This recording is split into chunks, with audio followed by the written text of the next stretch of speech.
राज्यात 1995च्या पॅटर्न प्रमाणे पुन्हा एकदा रिपब्लिकन ऐक्याची पुनरावृत्ती होण्याची चिन्ह आहेत। काल कलिना कॅम्पसमध्ये सर्व दलित गटातटांचे विचारवंत आणि अभ्यासक, पत्रकार, प्राध्यापकांची याबद्दल एक बैठक झाली आणि या पॅटर्ननुसार रिपाईच्या विविध गटांनी विसर्जित होऊन गवई गटाचा रिपब्लिकन पार्टी ऑफ इंडिया या मूळ मान्यता प्राप्त पक्षात विलीन होण्याचा प्रस्ताव मांडलाय। ऋत्विक भालेकर हे आपले प्रतिनिधी आता आपल्या सोबत आहेत। ऋत्विक, नेमकं काय ठरलेलं आहे यात आणि याचं नेतृत्व कोण करेल? विलास, मुंबई महानगरपालिकेच्या निवडणुकीत रिपाई गटाचा एकही उमेदवार लोकशाही पद्धतीने निवडून येऊ शकलेला नाही। याच उदासीनतेतून एक मोठं विचार मंथन या दलित चळवळीत अनेक नेत्यांचं, गटातटातल्या मान्यवरांचं, विचारवंतांचं, साहित्यिकांचं सुरू झालेलं होतं। ठिकठिकाणी मुंबईतच नव्हे तर महाराष्ट्रभरात चौकसभा घेऊन हे विचार मंथन सुरू होतं। काल कलिना कॅम्पसमध्ये अशीच एक परिषद भरली होती, ज्यामध्ये स्वतः रामदास आठवले सुद्धा उपस्थित होते।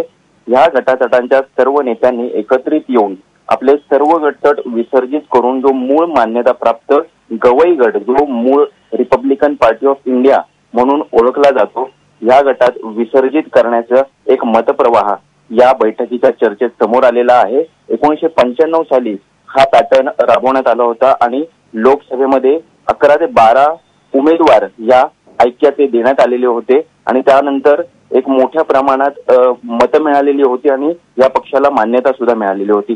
त्याचीच पुनरावृत्ती येत्या 2019च्या लोकसभा, विधानसभा जर एकत्र निवडणूक लढवली गेली तर त्यामध्ये करता येऊ शकतो का, याची चाचपणी झालेली आहे आणि त्याच पद्धतीने आता या हालचाली सुरू झालेल्या आहेत। स्वतः रामदास आठवले यासाठी अनुकूल आहेत आणि गवई गटात विसर्जित होण्यासाठी त्यांनी अनुकूलता दाखवलेली आहे। विलास, पण ऋत्विक, याचं नेतृत्व नेमकं कोण करेल याबद्दल काही चर्चा झाली का? त्या संदर्भात काय माहिती आहे? जमलेले सर्व जे नेते होते, प्राध्यापक होते आणि विचारवंत होते, यांची एक समिती स्थापन करण्यात येणार आहे विलास, आणि ह्या समितीच्या माध्यमातून या गटाचं नेतृत्व एकंदरीत कोण करणार, कशा पद्धतीने ही चळवळ आणखीन पुढे नेता येईल, जिवंत ठेवण्यात येईल, याबद्दलचं आता चर्चा सध्या सुरू आहे, प्राथमिक चर्चा आहे आणि याच कारणावरून मागे सुद्धा फाटाफूट झालेली होती। त्यामुळे नेतृत्व कोण करणार हाच खरा प्रश्न आहे विलास। नक्कीच, तेव्हा हे ऐक्य होतं का याकडे आपली नजर असणार आहे। ऐक्य झालं तर महाराष्ट्राच्या राजकारणात त्याचे काय पडसाद उमटतात हेही पाहणं औत्सुक्याचं ठरतंय।